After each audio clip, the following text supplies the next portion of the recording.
In this lesson, we're going to look at some of the properties of the coordinate plane, review graphing techniques, and then we will also look at the distance formula and some of our terms that will be new to us in trigonometry, such as coterminal angles. We want to start off with the coordinate plane, and we know that the coordinate plane is simply made up of two axes. We have a horizontal axis that's called the x-axis. It's also called the abscissa, is the proper name for it. Most of the time we're going to refer to it as the x-axis. Our vertical axis is our y-axis. Its proper name is the ordinate, but we will refer to it as the y-axis. Where these two axes meet is called the origin.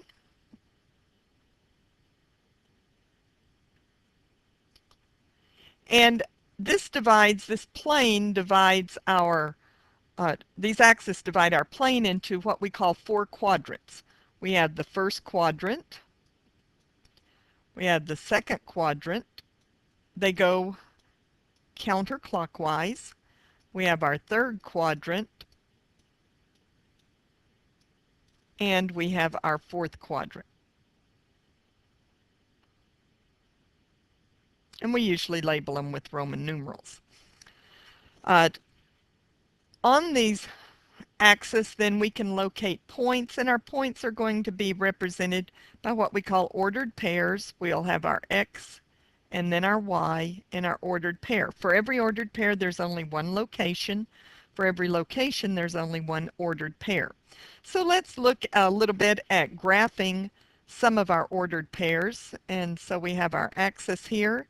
If we wanted to graph the point 2, 3, well, what we would do is on our x-axis, we'll go to 2, and on our y-axis, we'll go to 3, and that will be our point 2, 3. If we wanted to graph our point -3, 1, then on the x-axis, we'd go to -3. On the y-axis, we would go to 1, and that would be the ordered pair -3, 1. If we want to graph the point 1, -3, then on our x-axis we would go to 1. On our y-axis we would go to -3. And so we would have the point 1, -3. And we could have the point 5, 0, which would mean on our x-axis we go to 5. On our y-axis we stay at 0, and so that would give us the point 5, 0. If we wanted to graph the point -2, -5, on the x we go to -2, on the y-axis we would go to -5 and have our point. And let's graph one more. Let's graph the point 0, 5. So our x value is 0, our y value is 5, and we would have the point 0, 5. If you'll notice, all the points in the first quadrant, the x values are positive and the y values are positive. So in the first quadrant, all of our ordered pairs, our coordinates, are positive. In the second quadrant, our x is negative and our y is positive, so that gives us all of our pairs will be in the form of a negative, positive. For the third quadrant, all our x's are negative, our y's are negative, and so we have these ordered pairs. And in the fourth quadrant, our x's are positive, but our y's are negative. And so just by the signs, then you would know which quadrant your points are in. And this becomes extremely important in trigonometry when we start giving the functions of our angles to know which quadrants we're in, to know if our functions are positive or negative. So you really need to learn this part. If one of your coordinates is 0, then that means that you're on either the y-axis if the x is 0, or you're on the x-axis if the y is 0. And so anytime you have a point with a 0 coordinate, it means you're on the axis. Every point is either located in a quadrant or on an axis. So we could actually use that concept then to graph lines. Now in algebra we graph lines usually by the slope and the y-intercept. But we also looked at how to graph lines using our x-intercept and our y-intercept, and that's what we're going to do here. If we have the equation 3x minus 2y equals 12, and we want to graph this, then we could simply find where it crosses the x-axis. And for it to cross the x-axis, remember y is 0. So we could substitute in a 0 for y. And we would get 3x equals 12. So x equals 4. So our x-intercept is at 4, 0. Oops.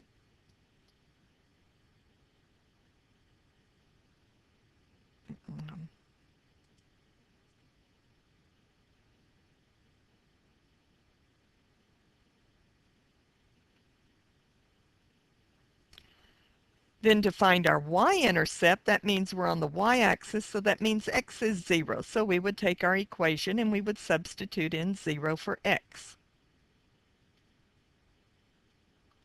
So we have negative 2y equals 12, or y equals negative 6. So x is 0 and y is negative 6. Now what we can then do is we can graph a line through these points. And so we could have our line, and it could start, and we could graph it going through those points, and it would extend on in both directions. But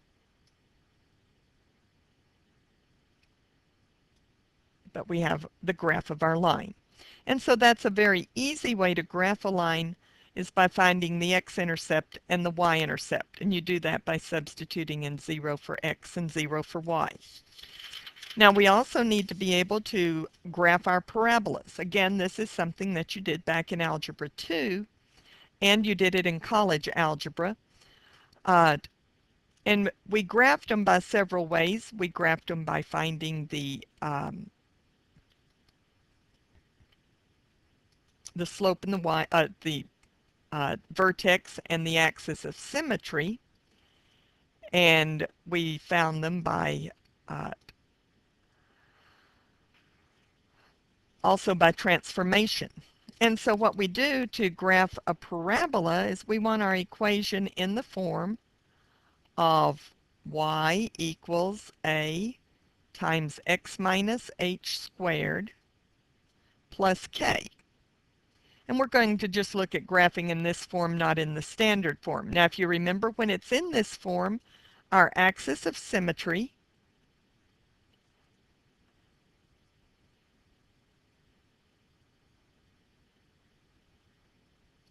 was x equals h. That gave us the center of the graph. Our vertex was the point hk.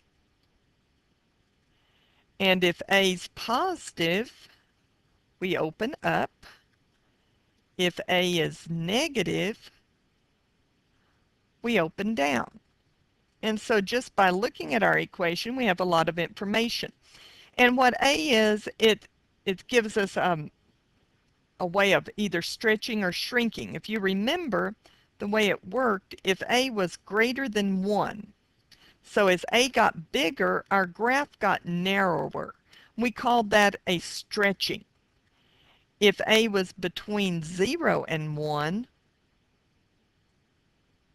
then our graph got wider, and we called that a shrinking. And so it controls how steep our graph goes. Well, what we're going to do is we're going to graph some equations, and we're going to use transformations. Now, again, you can graph it by finding the axis of symmetry, the vertex, and then by picking a few points on one side, finding the y, picking a few x's, finding the y, and then reflecting it across your axis of symmetry. But I'm going to go through and remind you how to do it by transformations. So let's say that we want to graph the equation y equals x minus 2 squared plus 3.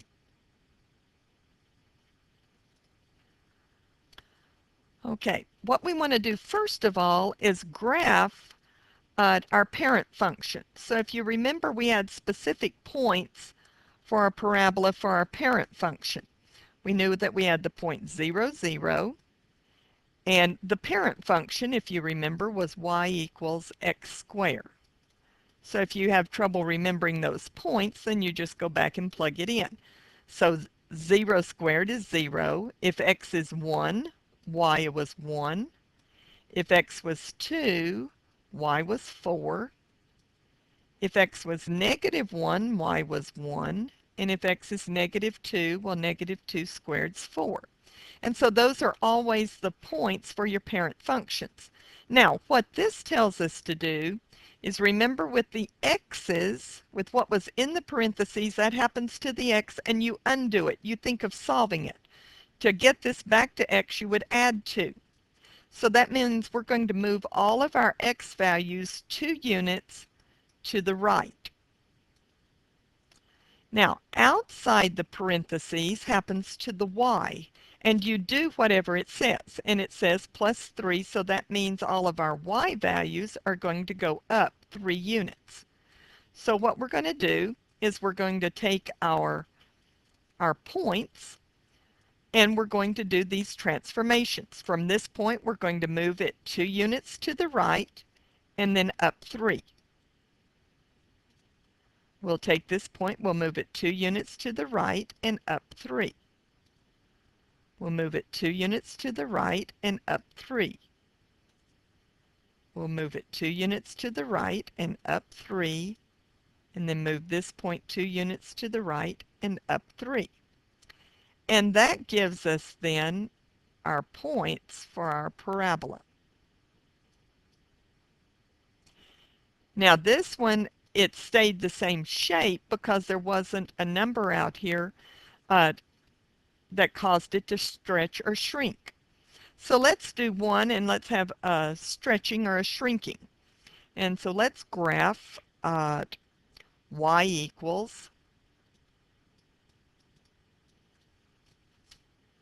negative 2 times x plus 1 squared minus 4. Okay, we're going to start by graphing our points for our parent function. So that was negative 2, 4, negative 1, 1, 0, 0, 1, 1, and 2, 4. Now we want to look to see what happens. What happens inside the parentheses deals with the x, and we undo it. We think of solving it. So to solve this, we would have to subtract 1. So that means we're going to move all of our x's 1 unit to the right. Now, outside the parentheses, you follow your order of operations and you do what it says. So first of all, we will take whatever our y value is. We're going to multiply it by negative 2, and then we're going to move it down 4 units. So let's take our points then and see what we would do. Okay, for the x value, we're just going to move it 1 unit to the left. Now, the y value right where we are is 4. So we would multiply that by negative 2, which would make us be at negative 8. And then we would go down 4 units. So I'm going to be off the graph, so that's down 2 and then 2 more.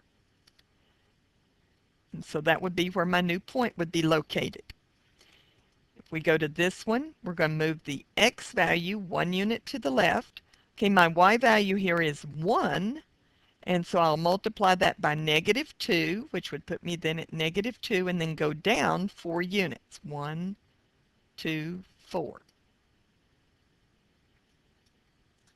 Okay, my y value, I'll move it 1 unit to the left.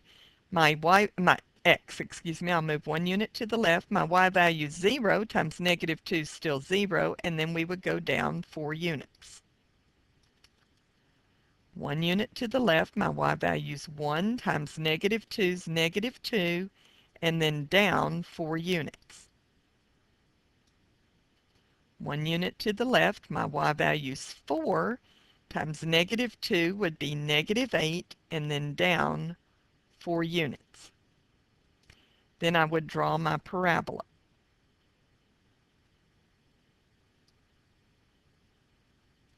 Now if you notice, this one's a little skinnier because we went down twice as fast as we would have opened up.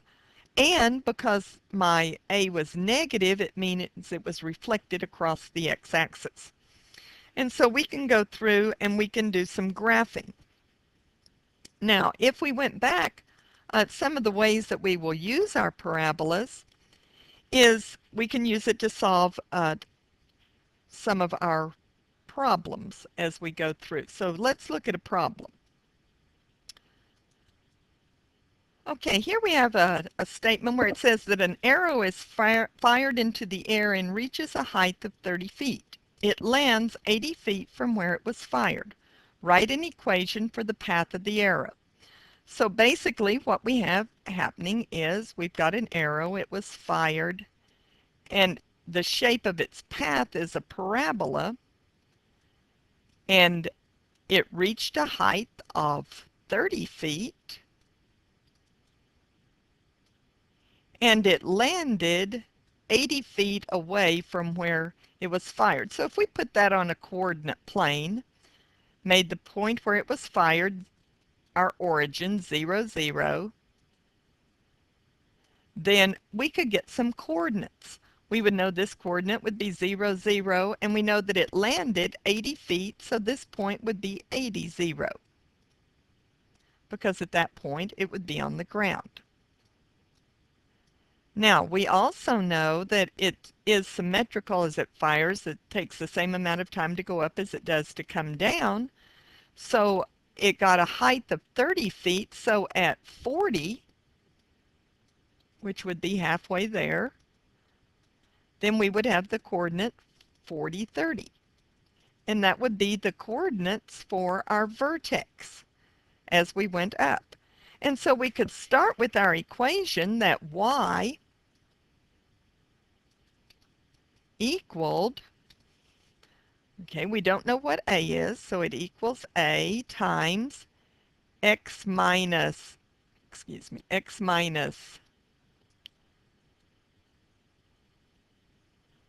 h, which in this case is 40, squared, plus k, which is 30.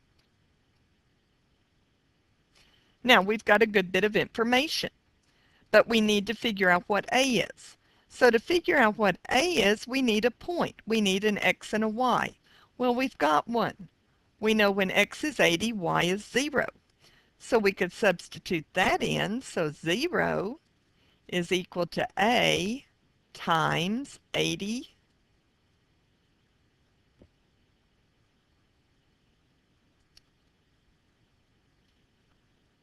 Okay, I'm not sure what it did there.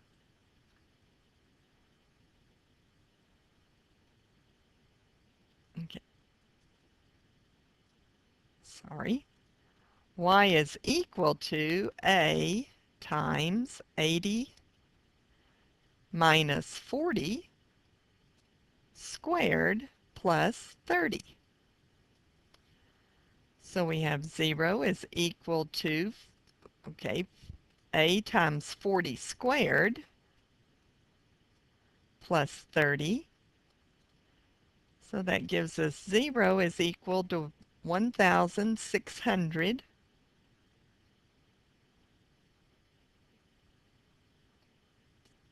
a plus 30. So now we can solve for a. We'll subtract 30.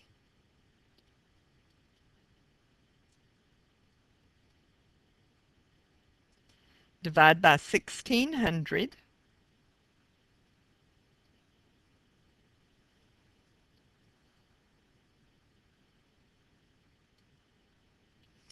And that will reduce to negative 3, 160 is equal to a.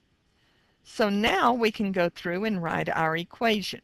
We started out as y was equal to a, which we now know is negative 3 160ths times x minus 40 squared plus 30. And what that gives us is an equation for any point. So we can know, okay, after 20 feet, then how high was the arrow? After 30 feet, how high was the arrow? We could plug those in and we could get then what the height. In this case, y represents the height of the arrow above the ground. And so by recognizing our standard form for an equation and being able to find the vertex and another point, then we can write an equation.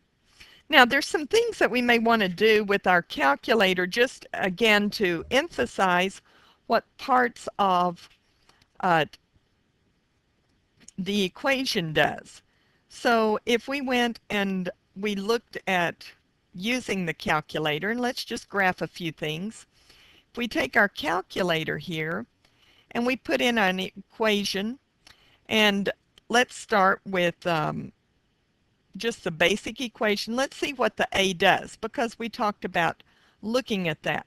So let's start and let's let a be 1/10. And you can put that in as a decimal, 1/10 x squared. Or if you aren't confident changing it to a decimal, then you can put parentheses 1 divided by 10. And then let's go down and let's put in 1/5, which is 2/10 x squared. And we're going to look at what all these do as our graph. And let's just try x squared, or 1x squared. And you can already see with mine that what's happening is your graph is getting steeper as our a's get bigger. Because now there it's graphed y equals x squared. And then let's just put 5x squared. And so that one should end up being steeper when it graphs it for us. And then let's do 10x squared. And a good use of your graphing calculator is to go through and see what happens with a lot of different graphs, which would take us a while. So there it's graphing the 1/10, the 1/5, x squared, there's the 5x squared, and then there's the 10x squared, and you can see how it goes through and it gets steeper. Now, if you're not sure which one is which, you can go to Trace, and up here in the corner it will tell you which graph it is that you're on, and you can move your cursor to see which one that is. So this is the 1/10, and you can see how wide it is. We said when a was between 0 and 1, it would be very wide. And then you can use your up or down arrow, and that will go to the next one. So that one went to the 10x. Let's go back down, and let's go down, and it'll just move it up. There's the 1/5, and then the x squared. And every once in a while, you may have to move your cursor so that you can see it, or it may be that it's up too high because we had to be fairly far. We had to be far over here, and that was off of our graph. And so you can keep going through and you can see your other graphs. And the 5x and then the 10x. And so you can see as a gets bigger, your graph gets narrower. And that would be a good use. Another thing that you might do is you might go back to your graphs, and instead of doing this, we could clear our graphs. And you might see, well, what happens if you take your graph and you change the h, or you change the k. And so you could go through and have it your x squared. Whoops, excuse me, I need to be on my graph. So y equals x squared, and then you might just put a +1, and then go down and have y equals x squared plus 5. Well, then what you can see there, and you can start seeing that over here, that's moving your graph up and down. It affects the y. And so this is a good use of your calculator, is to see, well, what happens as you change some of the parameters. Right, we want to look then at graphing circles, and this again is something that you've done before, so it's not going to be new to you, but it may have been a while since you did that. Circles are in the form, our equation for circles are in the form of x squared plus y squared equaled r squared. Now, a lot of what we do in trig is based upon circles, but it's always going to be circles at the origin. In algebra, you learned how you can shift and have your origin or your center at other places. But in trig, our circles are going to be at the origin. So we would use this form. And so with this form, then it's simply, this is a matter of, this is the radius squared, and we'll have our center at our origin. If we wanted to graph x squared plus y squared equals 16, then that would mean that our center is at the origin, and our radius is 4. Because in this case, r squared is 16, and so our radius is going to be the square root of 16, which is 4. And so what you have to do is figure up then what your radius is. Now, in algebra, you learned to always put, when you took the square root of both sides, you learned to always put a plus or a minus. But a radius is a distance, and so it would always be the positive. So then if we graphed this, our center's at the origin, and we have a radius of 4. And so we would go out 4 in all directions from the center. Whoops, that's a pretty big one.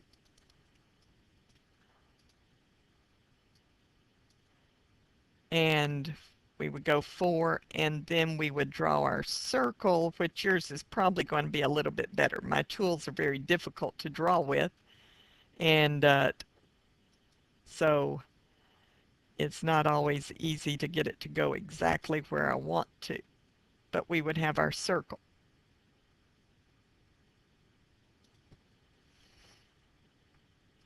All right, now let's look at using the calculator to graph some of these, because you do have some things where it asks you to go through and to use the calculator.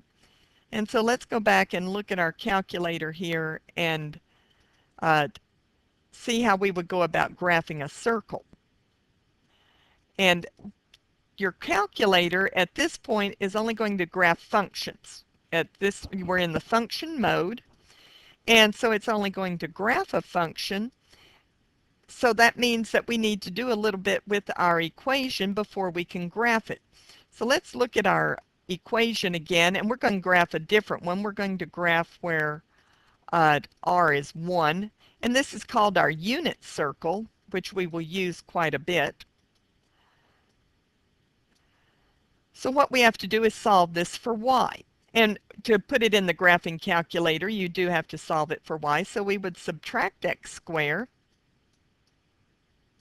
and that's what y squared's equal to, but we want to know what y is, so y is equal to plus or minus, taking the square root of both sides, the square root of 1 minus x squared. And that's how you're going to have to enter it in your calculator. You'll have to enter the positive square root of 1 minus x squared and the negative square root of 1 minus x squared. So if we go to our calculator, we're going to put our y equals, and we're going to put the square root of 1 minus x squared, close our parentheses, and that will give us the top half of the circle. Then if we go down, we'll put the negative square root of 1 minus x squared, close our parentheses, and that gives us the bottom half of our circle. Now, when we graph this, it doesn't show up very well and it's fairly small. So what we might want to do is go in and change our window. If the radius is only 1, then we don't need it to go out to -10. So we might just say -2 to 2, and then from -2 to 2. And so that makes it a little bit better as far as seeing it if we graph that. But it doesn't look like a circle. It looks like an oval. And that's because our window is not a square. So if we'll go to zoom number 5, then that's going to square up our window, and it looks like we have a circle. And at this point then we could find certain values. We might want to find, well, what is our y when x is 1/2? And so to do that, we're going to do second calculate, and we want to calculate a value. So that's number 1, and let's let x equals 1/2. And then we'll press enter. And so it tells us when x is 1/2, y is 0.8660254, and it would keep on going. That's an irrational number. But if you notice, we're going to have a 1/2 down here because a circle's not a function. So what we do, that's where we use that up and down arrow to switch to our other equation. And so now we know, well, when x is 1/2, y is also negative 0.8660254. If we wanted to know, well, what's y? So second calculate number 1, the value. What's y when x is 2/10? Or maybe -2/10. Yeah, let's go back and make that a negative 2/10. And enter. And so now we have our y value, and then if we want to know what it is on the other one, remember we use our arrow, and that gives us the other value. So then you can use your graph to find certain values. The problem is we're going to work with a lot of exact values. We'll use things like the square root of 2. And your calculator is not going to work as easily with exact values because it can only give it to you in the decimal form. So we're a little limited there. But those are some things that we can do with our calculator. Okay, a circle is actually based upon the distance formula, and so we want to review our distance formula because we will use it quite a bit. So our distance formula is the distance is equal to the square root of the change in the x's. So x sub 1 minus x sub 2 squared plus the change in our y's. So y sub 1 minus y sub 2 squared. And if you remember from algebra, we got this distance formula from the Pythagorean theorem. And we're talking about our changes. So we can find the distance between 2 points on our coordinate plane if we had the point 47 and the point 81. And we wanted to know the distance between those. Well, we could do that by using our distance formula. The distance is equal to the square root of the change in the x's. Now, it doesn't matter which x we use, so we can just say 4 minus 8 squared plus the change in the y's, 7 minus 1 squared. That gives us -4 squared plus 6 squared.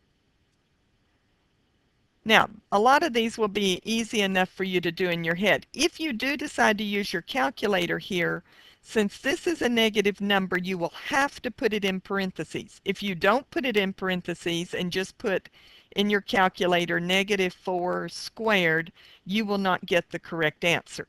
So -4 squared is a positive 16. 6 squared is 36. And 16 plus 36 is 52. Now we want to simplify that, so we can look at our factors, our prime factors of 52.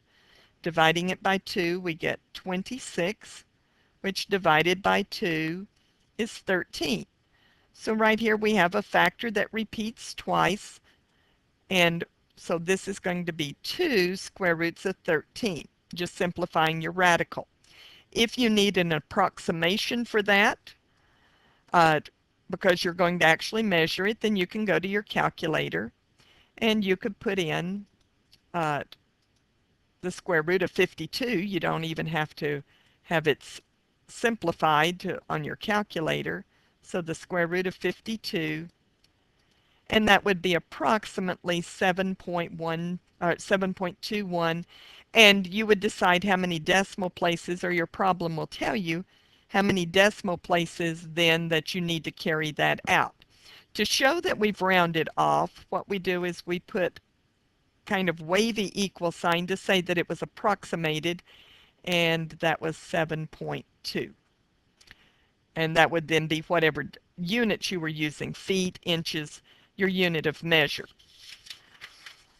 We can also use this if we have a point and we're wanting to find another point that's a particular distance away, then we can use the distance formula. Let's say that we have a point, x2, we don't know the x value, and the point 1, 5. And we want to find the point so that the distance between these is the square root of 13. Well, we'll use our distance formula, but in this case, we know the distance. It's the square root of 13 is equal to the square root of x minus 1 squared plus 2 minus 5 squared. So we have 13, the square root of 13, is equal to the square root of x minus 1 squared plus negative 3 squared. And at this point, you may want to square both sides, which will simply remove the radical. So 13 equals x minus 1 squared plus 9. Now we can subtract 9 from both sides, and we would get 4 equals x minus 1 squared. And we can use what we call that square root method. We can now take the square root of both sides, remembering our plus or minus, and we get that plus or minus 2 is equal to x minus 1, and then we can add 1 to both sides. So we get positive 2 plus 1 would be 3, so x could be 3. Negative 2 plus 1 would be negative 1. You could also have squared out your binomial, then got this equal to 0 and used either factoring or the quadratic formula. But this is where that square root method is so much easier. So though there's two values, and you might say, well, why did I get two values? Well, let's look at our problem, and I'll just sketch this. It won't be real neat, but we have the point 1, 5, which we'll say up here, and then we have a point x something that's along this line of 2. Well, we're going to have our point where we have negative 1, 2, this one, and then we have our point that's 3, 2 over here. So we didn't know which direction we went, but both of those, the distance between them would be the square root of 13. Okay, one last definition that we're going to look at here is what we call writing our equations in standard form, and also at what we mean by coterminal angles. To write an equation in standard form, we make our initial side. Now remember, the initial side is the side where we start our angle, but we make our initial side the x-axis. So that means it's going to be a horizontal line. And I moved that right at the end so that it wasn't horizontal. So let me try it one more time.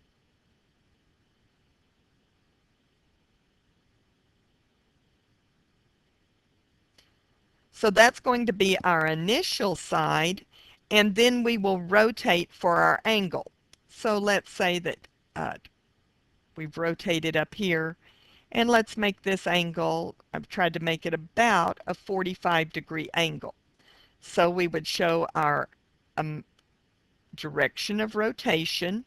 Remember, you have to do that. It starts on the initial side and goes to the terminal side. And we would have 45 degrees.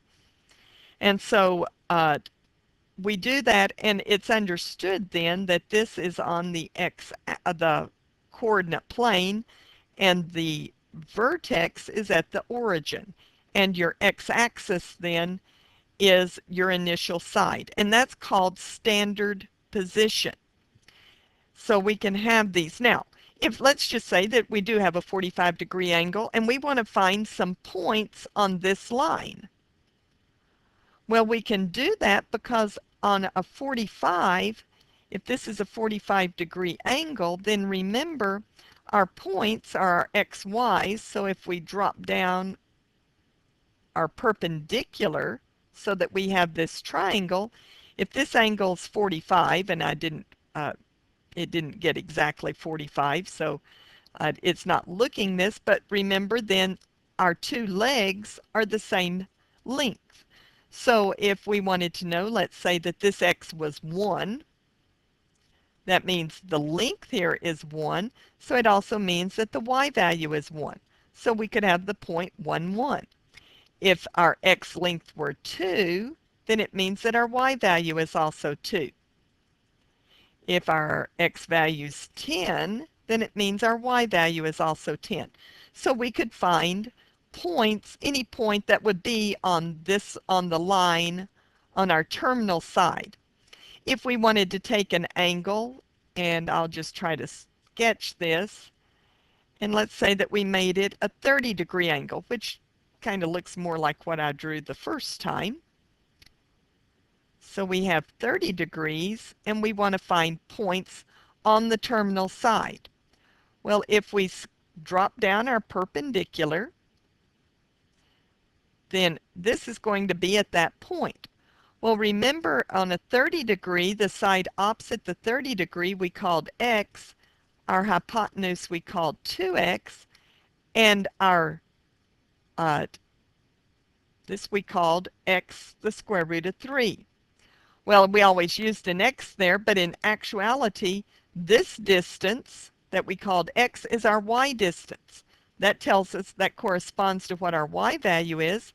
This distance corresponds to what our x value is. So it's kind of a case we're going to pick the y.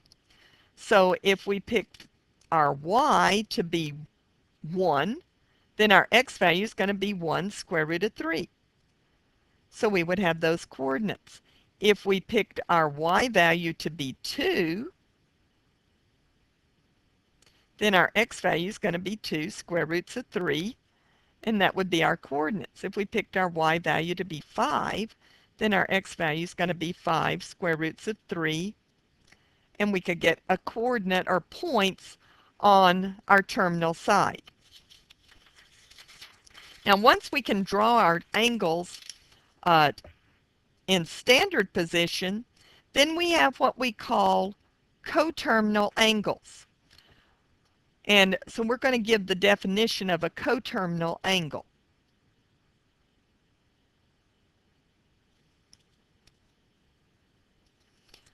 Okay, before we look at what it means to be coterminal, let's look at what it means to be quadrantal. And a quadrantal angle is simply an angle that terminates on an axis. So if we rotate it up here 90 degrees, then 90 degrees is a quadrantal angle. It's one that terminates on an axis. Another quadrantal angle would be 180, 270, 360. All of those would be quadrantal angles because they terminate on an axis. But other angles, what we mean, we want to then look at what it means to be coterminal.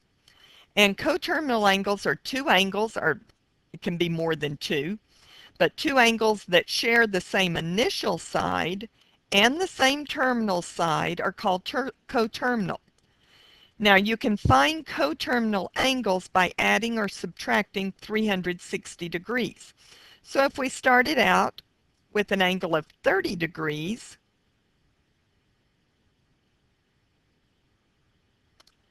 There we would have an initial side and a terminal side. Now, if we started at this same initial side, but we rotated around 360 degrees and then went 30 more, then we would have an angle of 390 degrees. And so 390 degrees and 30 degrees are coterminal angles because they have the same initial side, the same terminal side, but they have different amounts of rotation. We could take an angle, we could start at the same initial side, and we could rotate clockwise so that it's negative and go around, and we would lack 30 degrees going all the way around 360, and so that would then be negative. That would be negative 330 degrees. And so those would be coterminal angles. We could take and do a different amount of rotation. We could start here at our same initial side, rotate around 360 degrees. Then we could go around another 360 degrees, which would be 720, and then go 30 more degrees, so 750 degrees would also be a coterminal angle. So you can see that you can make an infinite number of coterminal angles. All you have to do is either add 360 if you're going counterclockwise, or subtract 360 if you're going clockwise. And we could have taken one more. Let's see if we can get this in. If we had started here and gone negative 360 and then gone another go around again but lack that 30 degrees, well, we would have negative 360 and then the negative 330, so that would end up being negative 690 degrees. And you can go all day long making coterminal angles, but you simply make those by adding or subtracting 360 degrees. So these are some new definitions that you're going to be dealing with and some old concepts that you should be familiar with.